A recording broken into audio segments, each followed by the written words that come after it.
ஆண்டவர் ரட்சகருமாகிய இயேசு கிறிஸ்துவின் நாமத்தினால உங்களை அன்போடு கூட நான் வாழ்த்துகின்றேன். இன்றைக்கும் வேதத்திலிருந்து நாம் ஒரு வசனத்தை பார்க்க இருக்கின்றோம். அது நீதிமொழிகள் புஸ்தகம் 6வது அதிகாரம் 6வது வசனம்.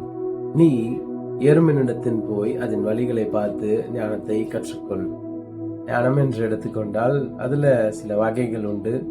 அநேக ஞானவான்கள் உண்டு, அநேக அனுபவசாலிகள் இன்றைக்கும் இந்த உலகத்துல உண்டு. ஆனா இங்க வேதத்துல நீ எறும்பினிடத்தின் போய் அதன் வழிகளை பார்த்து ஞானத்தை கற்றுக்கொள் அப்படின்ட்டு இந்த ஒரு வசனம் யாருக்கு முக்கியமாக சொல்லப்பட்டது என்று சொன்னால், இந்த வசனத்துக்கு முற்பகுதி சோம்பேறியே அப்படின்ற ஒரு வார்த்தையை நம்ம பார்க்க முடியும். அதாவது சோம்பல் குணம் உள்ளவர்களுக்கு முக்கியமாக இந்த வார்த்தை சொல்லப்பட்டிருக்குது.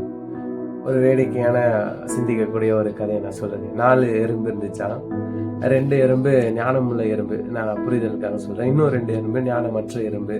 இந்த 4 எறும்புகளும் கோடை காலத்துல தன்னுடைய உணவுக்காக போய் சேகரிச்சுட்டு வரும். ஞானமுள்ள எறும்புகள் தானும் சாப்பிடும், தனக்கு ஃபியூச்சருக்காக சேர்த்து வைக்கும். ஆனா இந்த ஞானமற்ற எறும்பு அப்ப மட்டும் சாப்பிடும், அதுக்கப்புறம் அதோட இடத்துக்கு போயிடும். ஒரு நாள் நம்ம எதிர்பார்த்த மாதிரி இந்த குளிர்காலம் வந்துச்சு. ஞானமுள்ள எறும்புகளுக்கு ஏற்கனவே சேகரிச்சு வச்ச உணவு இருந்துச்சு. ஆனா ஞானமற்ற எறும்புக்கு அந்த உணவு இல்லாதனால இந்த ஞானமுள்ள எறும்பு கிட்ட வந்து எனக்கு ஏதாவது கொடு அப்படின்னு கேட்டுச்சான். அதுக்கு அந்த ஞானமுள்ள எறும்பு சொல்லிச்சான், உனக்கு கொடுத்துட்டா நான் என்ன பண்றது, நான் போய் சேகரிக்க முடியாது, அதனாலதான் நான் முன்பதாகவே சேகரிச்சு வச்சேன் அப்படின்னு சொன்னோன்னே அப்பதான் இந்த ஞானம் இல்லாத எறும்புகளுக்கு புரிஞ்சிச்சான். நம்மளும் நிறைய டைம் இந்த மாதிரியான காரியங்களை நம்ம கடந்து வர முடியும். நிறைய நேரத்துல இந்த மாதிரியான கஷ்டங்களை நம்ம சந்திச்சிருப்போம்.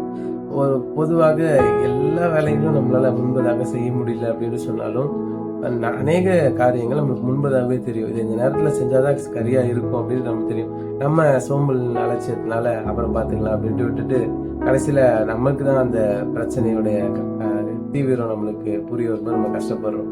ஏன்னா இந்த வசனத்தின்படி நம்ம வாழ முயற்சிப்போம். நிச்சயமாக ஆவியானவர் நம்மை வழி நடத்துவார். God bless you.